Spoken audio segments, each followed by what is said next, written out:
네, 여러분들 안녕하십니까? 코인킹 과학투팔입니다. 다들 연휴 잘 보내고 계시죠? 요즘 장 분위기가 너무나 좋습니다. 이 연휴 동안 진짜 앱토스가 옛날 엑시 인피니트를 보는 것 같고 지금 다른 알트들도 전체적으로 다 오르고 있습니다. 자, 비트 주봉 차트부터 한번 볼게요. 이제 주봉상으로 5일선과 21선 골든크로스 확정이 됐고 그럼과 동시에 5일선과 캔들 사이에 갭이 발생을 했습니다. 만약 이 갭을 채운다면 저는 20.2K까지 그 가능성이 열려 있어서 이제 막 주봉이 시작된 시점에 이번 주 초반 그래도 수요일까지는 약간의 조정이 나올 수는 있지만 오히려 그런 조정이 저는 기회라고 생각을 합니다. 여전히 저는 그 이후 계속 추가 상승을 보고 있고요. 그 이유는 먼저 방금 말씀드렸던 것처럼 이번 주 주봉상 5일선과 21선 골든크로스가 확정이 됐고 이 주봉상 골든크로스는 2021년 8월 16일 이후 처음으로 발생한 것입니다. 저때 당시 비트만 56% 추가 상승이 나와주면서 69K까지 쭉 달렸는데 당연히 저때의 상황들과 지금의 상황은 굉장히 다르죠. 지금도 저때처럼 뭐 말도 안 되는 상승이 나온다 혹은 저때처럼 56%가 오른다 이런 얘기를 하고 싶은 게 아니고요. 지금 추세는 여러분들도 알고 계시겠지만 이미 단기 하락보단 상승의 추세입니다. 굳이 지금이 단기 고점이라고 숏을 매매하는 것보단 지금은 그 추세를 물 흐르듯 따라타는 게 더 확률이 높지 않나라고 생각을 합니다. 추세를 거스르지 말라는 말도 있죠. 물론 오늘 주봉 캔들 하나가 새롭게 생성이 됐기 때문에 주봉상으로 5일선이 닿는 위치인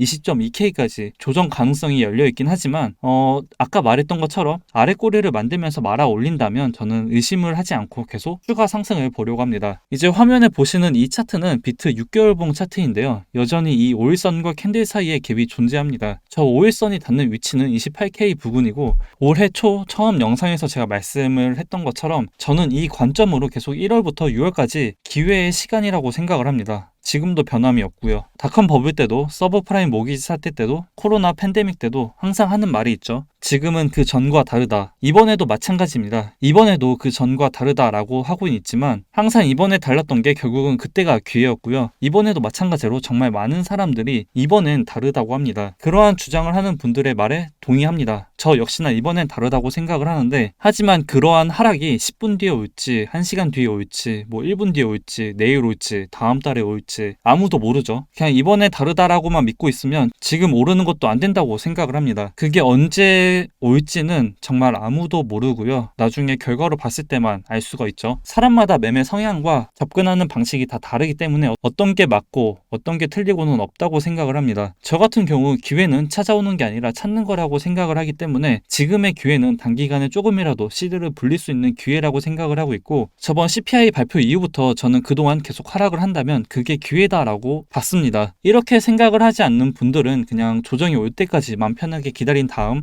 그때 매매를 하시면 되기 때문에 그게 뭐 잘했고 못했고는 없다고 생각을 합니다. 각자 기준에 맞게 대응하는 것이 가장 잘한 거라고 생각을 하고요. 개인적인 생각으로 지금 차트 분석 굉장히 어렵다라고 생각을 합니다.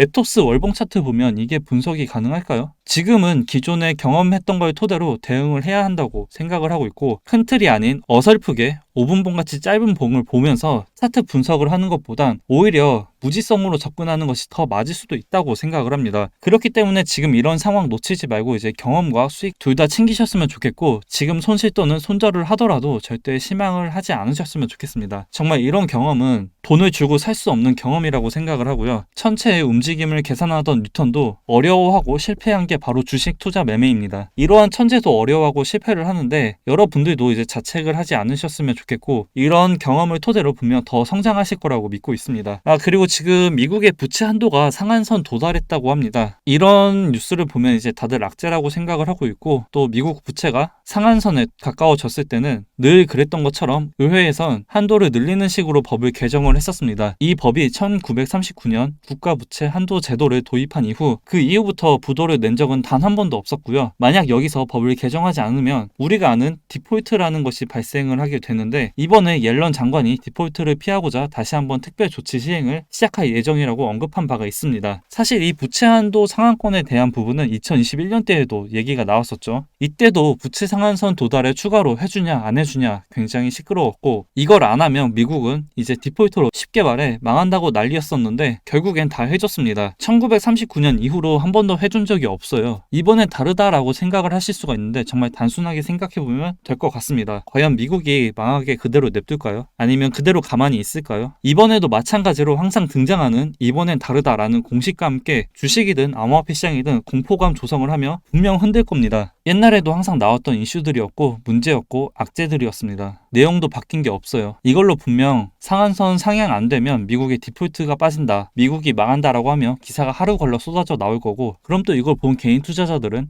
처음엔 에이 아니겠지, 미국이 설마 망하겠어 라고 생각을 하면서 신경을 안 쓰다가 학습이 되면서 또 여러 가지 경제 지표 데이터를 보면서 흔들릴 거고 손절까지 이어질 겁니다. 그럼 또 주식 코인 시장은 패닉셀에 하락을 하게 될 거고요. 그럼 이 이후에 다시 상한선 상향 극적 합의 또는 상한선 40조 달러의 합의에 미국 위기 보면 등과 같이 이런 기사들이 나오면 또 이게 호재로 작용돼 반등장이 나올 겁니다. 저는 이런 이슈들을 기회로 보냐 아니면 위기로 보냐 이 차이라고 생각을 합니다. 여러분들은 이러한 뉴스나 정보들이 그냥 단순하게 걱정이 되어 위기로만 생각을 하지 마시고 반대로 기회라고 받아들이셨으면 좋겠습니다. 항상 이런 악재들은 지나고 보면 나중엔 결국 기회였으니까요. 다들 이번 기회도 잘 노려보시길 바라고요. 그리고 여러분들에게 도움이 되는 정보들은 이제 이 코인킹 실시간 텔레그램방, 여기에 제가 부지런하게 공유를 해드리고 있습니다. 오늘도 이렇게 열심히 전달해 드리고 있으니까 고정 댓글에 있는 링크로 입장이라고 보내주시면 정말 간단한 질문 답변해 주시는 대로 바로 링크 전달해 드리고 있으니까요. 참고해 주시면 될 것 같고, 들어오셔서 많은 정보들 실시간으로 받아보신다면 분명 많은 도움이 되지 않을까라고 생각을 합니다.